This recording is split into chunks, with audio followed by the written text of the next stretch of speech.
Friends, ஒரு exclusive update உங்களுக்காக. Jeffrey தான் நாமினேஷன் ஃப்ரீ பாஸ் வின் பண்ணியிருக்காங்க. பெஸ்ட் பெர்ஃபார்மன்ஸ் ஒர்ஸ்ட் பெர்ஃபார்மன்ஸ் யாருன்னு தெரியலை. ஆனால் வந்து ஆடியன்ஸ் போல்னு விஜய் டிவி ஹாட்ஸ்டாரில் வச்ச போலில் பார்த்தீங்கன்னா முத்துக்குமரன் தான் பெஸ்ட் மேனேஜராக இருந்தார் அப்படிங்கிற மாதிரி வந்துருச்சு. பட் இப்போ அவரை பெஸ்ட் பெர்ஃபார்மர் பெஸ்ட்டு இதாக சூஸ் பண்ண முடியாது. ஏன்னா அவர் மேனேஜர் ரோல்லேருந்து இந்த ஒர்க்கர் ரோலுக்கு போயிட்டார். ஸோ இதுதான் இப்போதைக்கு நடந்தது. அண்ட் ஆல்சோ ரெட் கார்பெட்டுன்னு ஒரு கொஸ்டின் கேட்டிருந்துருப்பாங்க. அதுலேயே நிறைய பேர் முத்துக்கு ஓட் பண்ணுங்கன்னு சொன்னாங்க. பட் முத்து அதில் செகண்ட் பிளேஸ் தான். ஜாக்லினுக்கு தான் ரெட் கார்பெட் கிடச்சிருக்கு. அப்புறம் இங்கே என்ன நடக்குது அப்படின்னு பார்த்தீங்கன்னா, சும்மா ஃபன்னாக பேசிகிட்டு இருக்காங்க. முத்துக்குமரன், மஞ்சரி, தீபக் அவங்க எல்லாரும் பேசிகிட்டு இருக்காங்க. மார்னிங் ஸ்ட்ரைக் பண்ணோன்னு முத்து சொல்கிறாரு. அது தெரியவே தெரியாதுன்னு சொல்லி மஞ்சரியும் ஜாக்லினும் ஓட்டுன்னு ஓட்டுறாங்க முத்துக்குமரனை. செம்ம காமெடியாக இருந்துச்சு. அப்புறம் சௌந்தர்யா, ஜெஃப்ரி, தீபக் எல்லாரும் வராங்க.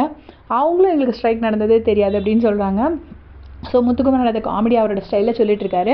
நாங்கள் பண்ணலான்னு நினச்சோம். ரஞ்சித் சார் காலையில் பாத்ரூம் மட்டும் போட்டுனாரு, அப்புறம் சாப்பாடு மட்டும் போட்டுட்டோன்னாரு, அப்புறம் குடி தண்ணி மட்டும் கொடுத்துருவோன்னாரு.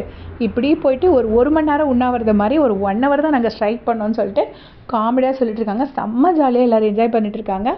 அதுக்கப்புறமா அந்த சம்மந்தி இது நடக்குது.